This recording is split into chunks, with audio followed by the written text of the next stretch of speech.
Hello, let's talk about Queenie. Mostly talking about Queenie to myself. I'm aware that I am an old white dude in Canada and might not really actually have much that's apropos to say to the general culture about this 2019 novel of about a black 25-year-old woman in the UK and her kind of figuring out herself going through this novel, um, dealing with major trauma starting as a kid, but then kind of re-traumatizing with a lot of her choices in partners as she's going through the novel. And a lot of this novel is indeed you kind of going, why are you doing that, Queenie? Why are you doing this? Why are you doing that? Um, yes, yes, and yeah, and right off the bat, let me just say, yeah, I this is not something that I have any experience with. I have experience with anxiety. I have experience with beating up on myself, but I sure do not have the additional layers here, which are being a woman of color in a racist society, and whether that's a racist society of the UK or racist society of Canada, where white is the default and all the expectations are you're going to conform to the default in one form or the other, in beauty, in history, in just like white is also seen as, oh, this is a person, versus throughout this book, Queenie very much gets objectified, treated as a non-person, as something for a lot of the males in the book to just to want to fuck, you know, as a fetish object.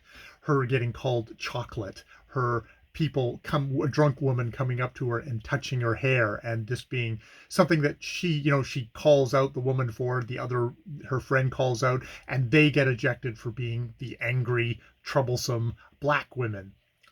So yeah, queenie queenie is also a so this that's the general setup. um Well, the general setup is that Queenie is in the stirrups as we start the book and discovers that she has had a miscarriage, regardless of the fact that she has a coil, what sounds like a IUD um, kind of device that women get for birth control, has not worked, and she's had all these kind of pains and stuff like that, and she finds out, oh, she's been pregnant, and at first that is something that is like, oh, it happened, uh, and she's broken up with her kind of a long-standing boyfriend Tom, a white, uh, kind of Weasley sounding techno bro who kind of blames her for a lot of stuff, and she's constantly apologizing to, whether that's actually that, well, it's not what she should be doing. It's that is much more herself. And when I started the book, I thought, oh, this is a book where she's going to realize, wow, I'm way better off without Tom, and that he's somebody that, I could do way better.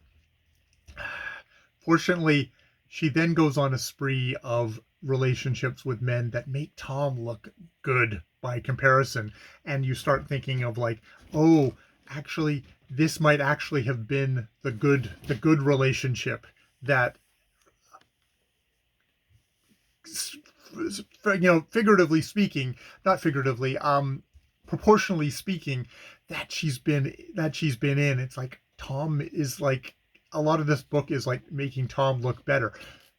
Luckily, things don't go in a horrific thing of, well, I'm not going to do spoilers, but um, at the end of the book, by there's a lot of movement that Queenie has. Queenie has a lot of work that she has to do. And there's a lot of that gets shown in the book to varying degrees.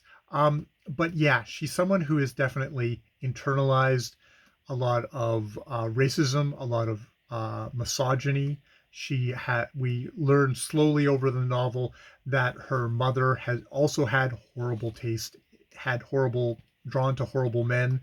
And one of these men they ended up living with, and that guy seriously damaged Queenie's sort of her own sense of self-worth, and you start seeing why when it comes to a partner, or when she's going to respond to someone, what she responds. And it's not somebody who is going to be supportive, someone who's going to boost her up. That's not familiar, which is a sad thing.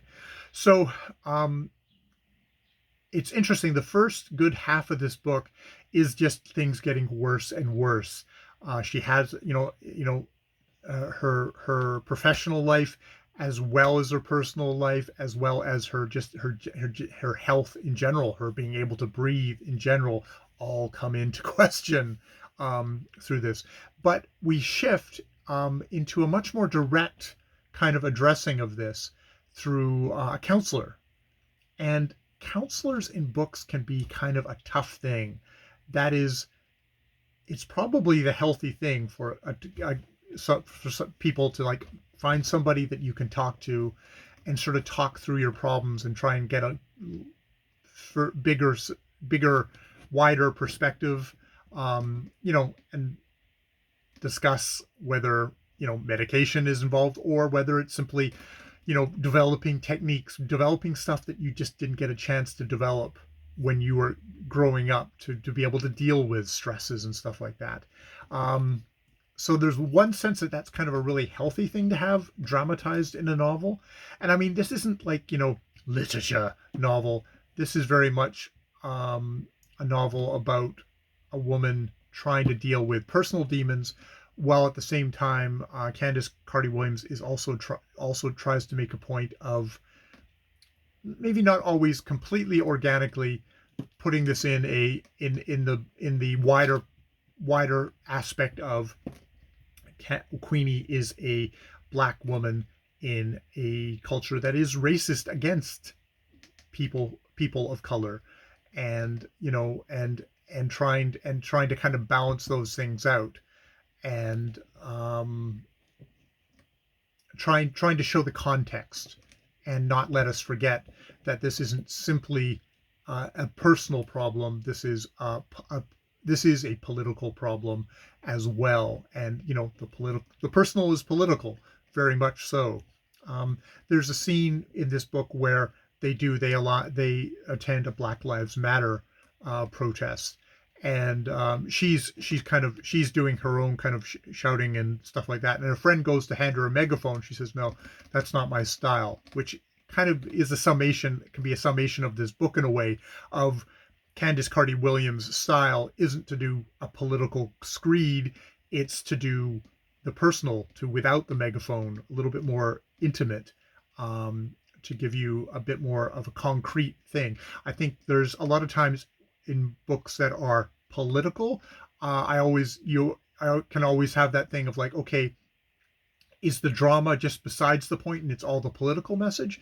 In this case, I think, to my taste, it's as for a novel, it focuses on the individual and the individual story and the individual struggle, which makes it effective as a novel. Where something that was more overtly political, more overtly on the megaphone, I'd be like, that's a great message, but this should be an essay or something like that.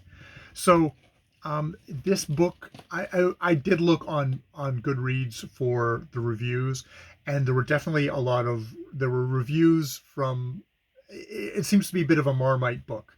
There were definitely, especially, women of color who are saying this is a book that's trafficking in cliches, that, it's all about kind of angry, unreasonable black woman, stuff like that, that they found that it just wasn't, that they found that the political stuff was kind of clunky. I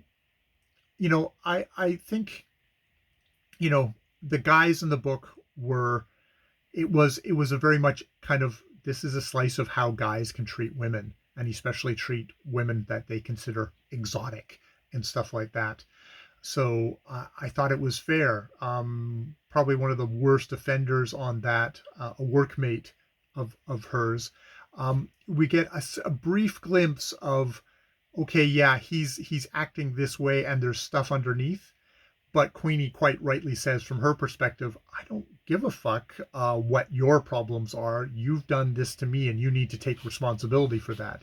This is Queenie's book. This is not that dude's book, and we don't need. I didn't need to get into a deep, uh, a deep, caring empathy moment for this asshole who is taking his own problems and imposing it on her, using her as this object to not even work out, just to kind of to flagellate, masturbate himself. Um, so I didn't have that problem. I thought, but I thought it was also good that Candy Carty Williams, as somebody who's dramatizing stuff, obviously still there's in mind that psychology underneath, and being able to kind of make a character that, while we're only getting to see one side of them, there's implications for what the rest is. It makes it for a fuller, more powerful, damning indictment of that behavior in guys, in white men. So yeah, yeah. I think I ended up, I do like Queenie. I thought that Queenie was a full character. I mean, I think it's just the nature of the story that you only get to see little snippets of everyone else, which could make them seem um, more caricatures. And to be fair, I don't have that experience in black culture that I immediately go, oh, okay, that's a cliche that I've seen 1,000 times. But yeah, I think I just liked how we took this character who was a complete mess, and it's like Carty Williams brought her to a slightly better place. It's not like, oh, magically fixed, but you can see it's like, okay, she's a young woman, and she's kind of trying to work things out, and is unapologetic about how she is, what her preferences are. She only dates white men because she's had all these horribly negative experiences as a young child with black men that her mother brought home. So you can sort of see why it's there. It's kind of hardwired in. Will that change? Maybe it will. Maybe it won't. I mean, some of this stuff, I think Carty Williams seems to be kind of like, you know what? You just sort of, you have to accept people for what they are, and everyone has their preferences for wherever they came from, whatever their political the ideology behind it is. The political ideology can only dictate so much of the personal. So I kind of enjoyed the mix in here. That made it for me uh,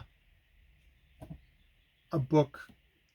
It made it a novel for me versus a political essay. Because if it's a political essay, then I want a essay. I don't want a novel. This was a novel. Ooh, there's my bold stance on Queenie. It's a novel. So, you know, it's a good solid book. I've babbled, and yeah, I will leave this little gem on my private channel where it can illuminate my own understanding if I ever have to go back to it, but nobody else has to see it. All right, I've been Jay. We've been talking about Queenie by Candy Carty Williams. Candice Carty Williams. Triple handle names. Always difficulty for me. All right. More videos later.